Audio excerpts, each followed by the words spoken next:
النكاح من سنتي ما قال النبي هو الصحيح نكاح مبارك نكاح مبارك زواج مبارك النكاح من سنتي ما قال النبي هو الصحيح نكاح مبارك Assalamu alaikum wa rahmatullahi wa barakatuh. Welcome brothers and sisters to a new episode in the series Marriage and Divorce. With myself here is our Sheikh Haitham Al Haddad, who currently resides in the UK and is on the board of the Islamic Sharia Council of Britain. He's also a founding member of the website www.islam21c.com. We have just been talking about the topic to do with the conditions of marriage, what may validate the nikah or invalidate it. Assalamu alaikum, Shaykh. Wa alaikum assalam wa rahmatullahi wa barakatuh. In a few of the previous conditions which we have been through, we touched upon the subject of the wali. So now we'd like to possibly, can we define the wali, or what is a wali? Bismillah ar-Rahman ar-Rahim. Alhamdulillah wa salatu wa salam ala Rasulillah. We said previously that the conditions for a valid nikah is, first of all, the two parties have to be free from any obstacle. Secondly, the two parties, the husband-to-be and the wife-to-be, have to give clear consent, clear acceptance to carry on the marriage contract. And the third condition was the presence of witnesses. They witness the marriage contract. And the fourth one is the mahar. Now, with the second condition, which is the consent from both parties, the acceptance of both parties, we said that we discuss normally two things. First of all, the format of acceptance, and we have discussed this in detail. And the second one is who should consent. Yeah? Who should consent? Obviously the husband, obviously the wife as well, but who else? And we said that the third person who has to consent is the wali. Okay? Is the wali. Now, the wali leads to so many discussions. The wali, who is the wali, the definition of the wali, if the wali abuses his right, if there is no wali, okay, then also we need to discuss, part of this discussion is forced marriages. Forced marriages. And the ruling regarding forced marriages, and also the consent of ladies. Is it always a condition? The consent of the wife to be, is it always a condition, or there are some exceptions? So there are a number of issues that need to be discussed here. Okay, let us start by saying that, okay, who is the wali?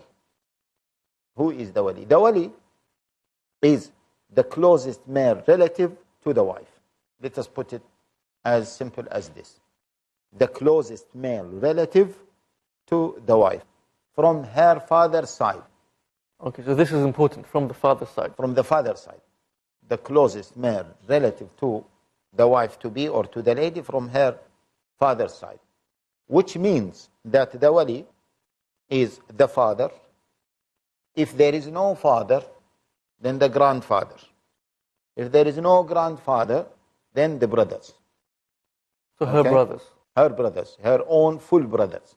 If there are no full brothers, then half brothers from the father's side, not from the mother's side as well. Okay? If there is no one, then her uncle. Yeah? Again, paternal uncle. And then after that, some scholars said maybe the cousins can be a wali, maybe the leader of the Muslims or the qadi. So the cousins in what terms? Because the cousin, I take it, would not be her mahram. Yeah, we will discuss this. Inshallah. So the wali, again, is the father, first of all, without a shadow of a doubt, and he has the highest right as the wali. After the wali is the grandfather. Some scholars consider the grandfather as equal to the father if the father is absent. By the way, if, for example, the sister had a previous marriage and had a son, a mature son, who has reached the age of puberty and he's a mature person, okay, then he can be her wali after even her father. So the father, then the son, if there is, and then the grandfather, then the full brothers, then the uncles. What is the role of the wali? What is the role of the wali? The wali has to consent to the nikah. Has to consent to the nikah. So the final decision is given to the wali. Now, if the lady wants the man and the wali does not want the man, what should be the case? We will discuss this. But the final decision is given to the wali as the Sharia said. Okay? What is the dalil for this? First of all, the Prophet ﷺ said, لا نكاح إلا بولي. The hadith of Aisha that we have mentioned. There is no nikah except with the permission of the wali. There are a few reports of this hadith. لا نكاح إلا بولي. The statement of Aisha radiallahu ta'ala anha, which she attributed to the Prophet ﷺ, that the Prophet ﷺ said, any woman getting married without the permission of her wali, then her nikah is batil. Is invalid. Is invalid. Batil means the highest level of invalidity. There is another statement in which the Prophet ﷺ said that indeed the fornicatress, the female fornicator, the fornicatress is the one who marries herself by herself. So in this case, since we're on the subject of dalil, am I right to think there's a specific madhab who doesn't think that the wali is, for example, a wali? Yeah, this is a good point. Okay. So now let us mention these ahadith. Some scholars said that they are not very strong. And hence, there was a disagreement between the scholars. The three madhabs, Imam Malik, Shafi, and Imam Ahmad, the three madhabs, believe that the consent of the wali is a condition for a valid nikah. Imam Abu Hanifa, rahimahullah, is the only madhab that says that the consent of the wali is not a condition for a valid nikah. Okay? Now, Imam Abu Hanifa believes that the hadith are weak. The Jumhur, the three scholars, and the vast majority of scholars, they say that these hadith, they support each other. It was the custom of the Sahaba to get married with the wali permission. Even when the Prophet ﷺ proposed to Salama, Salama said to her son, go and accept the marriage to the Prophet ﷺ. As you know, that Ali proposed to Fatima radiallahu ta'ala anha, and the final decision was given by the Prophet ﷺ. Same thing when the Prophet ﷺ got married to Aisha, the final decision was given to Abu Bakr as-Siddiq, and so on in the story of Umar, and many other stories. In fact, the Quran talks about the wali. In some verses, the Quran is talking about marriage and it gives it to the wali. And in some cases, it gives it explicitly to the wali. For example, Allah Jalla wa Ala says, وَلَا تُنْكِحُ الْمُشْرِكِينَ حَتَّى يُؤْمِنُوا وَلَا تُنْكِحُوا. Don't wed the mushrikeen. Until they believe. But in the case of men marrying by themselves, Allah Jalla wa Ala said, وَلَا تَنْكِحُ الْمُشْرِكَاتِ. So in the case of women getting married to mushrikeen, Allah Jalla wa Ala did not say to them, وَلَا تَنْكِحُ الْمُشْرِكِينَ. Tankihu means you make the nikah with the male mushriks. No, he said, وَلَا تُنْكِحُ. Means don't allow your women to marry the mushriks. Don't let your women, your daughters, sisters, etc., marry the mushrik men. So there's a third party, and the third party is the wali. The wali. So this is a third party pattern. But when Allah Jalla wa Ala prohibited men from marrying mushrik women, what did Allah Jalla wa Ala say? وَلَا تَنْكِحُوا. It did not refer it, Allah Jalla wa'ala did not refer it to a third party. Because the man has the right to marry. Not someone will, consent on his behalf or make him marry the sister or the lady. This is one. Also, Allah Jalla wa'ala, even in the story of Musa alayhi salam, the story, him marrying the daughter of Shu'aib. And when Allah Jalla wa'ala mentioned that story, فسقى لهما ثم أوى إلى الظل قال رب إني لما أنزلت إلي من خير فقير فجاءته إحداهما تمشي على استحياء, and so on.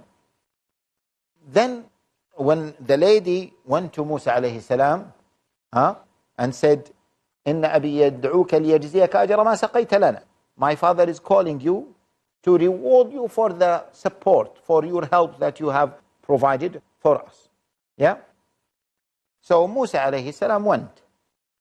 And then the conversation took place. Musa was there and Shu'aib, or the father was there, if we say that he's Prophet Shu'aib. Then one of the women, one of those daughters said, يا أبتي استأجره إن خير من استأجرت القوي الأمين. Hire him. Then the father said, قال إني أريد أن أنكحك إحدى ابنتي. I am the one who wants you to marry one of my daughters. So he was the one who made that decision. Yes. Although his daughters were there. Now, some scholars said that when she said, يا أبت استأجره, she showed kind of acceptance to him. She indicated. So the father understood that she would agree to him. Okay? So he said, إني أريد أن أنكحك. I'm the one who is going to wed you to one of my daughters. Which means that Islam in general knows that the person who has the right to consent is the wali. Okay? We will definitely continue this discussion, inshallah. Brothers and sisters, come back to this discussion where we should continue discussing and talking about the conditions of the wali. What is a wali? Assalamu alaikum wa rahmatullahi wa barakatuh. النكاح من سنتي. Allah subhanahu wa ta'ala, He says in the Quran that He created the death and the life for the purpose of testing us. Taqwa and truthfulness, humility and repentance, kindness and gratefulness. Are you prepared for the final exam? Are you ready? Generosity and tenderness give true value to life. To answer the most important exam that you will ever face. Dr. Jonathan Gonzalez. Live your life on purpose. Learn to utilize every moment of life to make it meaningful and precious in Live Your Life on Purpose. Every Sunday at 5:30 p.m. and repeat telecast at 11:30 a.m. UK on Peace TV.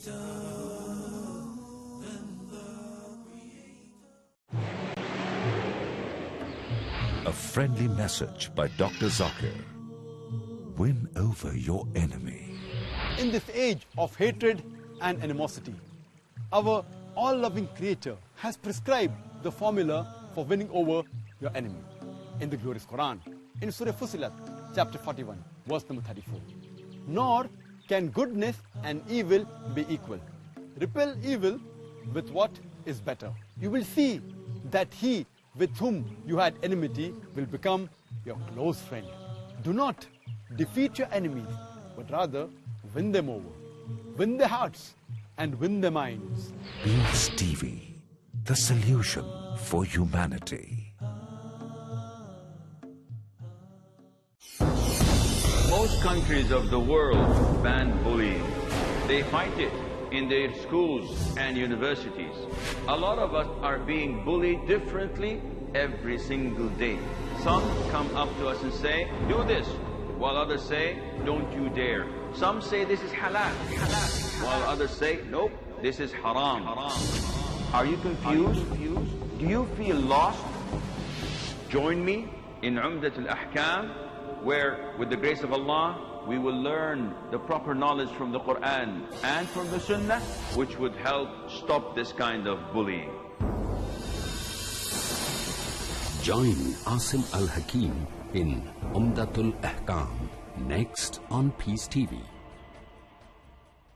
النكاح من سنتي مبارك. Assalamu alaikum wa rahmatullahi wa barakatuhu. Brothers and sisters, welcome back to our discussion with Sheikh Haitham Al Haddad on the topic of the wali and what role does the wali play when it comes to the nikah.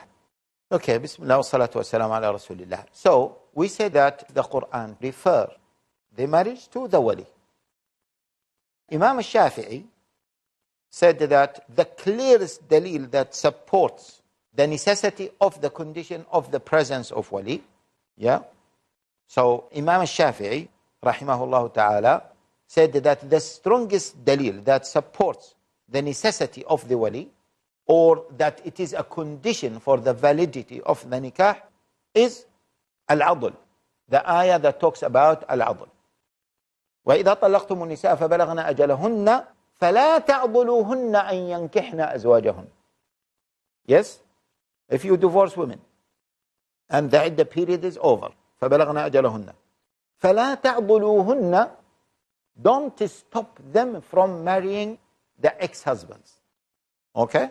Imam Shafi'i said, the fact that Allah Jalla wa Ala said, فَلَا تَعْضُلُوهُنَّ أَن يَنكِحْنَ أَزْوَاجَهُنَّ, don't stop them from marrying their previous husbands, the ex-husbands. What does that mean? It means that the wali is needed, because there is no point of saying don't stop them, because they can do it by themselves. If they can do it by themselves, then there is no point to say don't stop them. True. Which means that you have the power to stop them. Yeah? And this is called al-adl.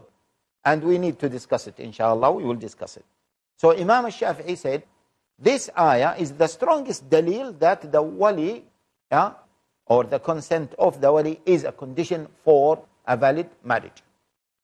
And the story of this ayah, behind the revelation of this ayah, is again the story of Ma'qil ibn Yasar. Ma'qil ibn Yasar, he said, I wed my sister to a person. After some time, he divorced her. I was so furious. Then after the iddah, this man wants to marry her again. And she was interested. Obviously, as we said, that normally she will be attached to the first husband. So she wanted to do this. So the man came. I said, no. Wallahi la uzawwijha laka abada. I honored you and gave you my sister. You got married to her and you dishonored me and divorced her? No. So the lady was interested.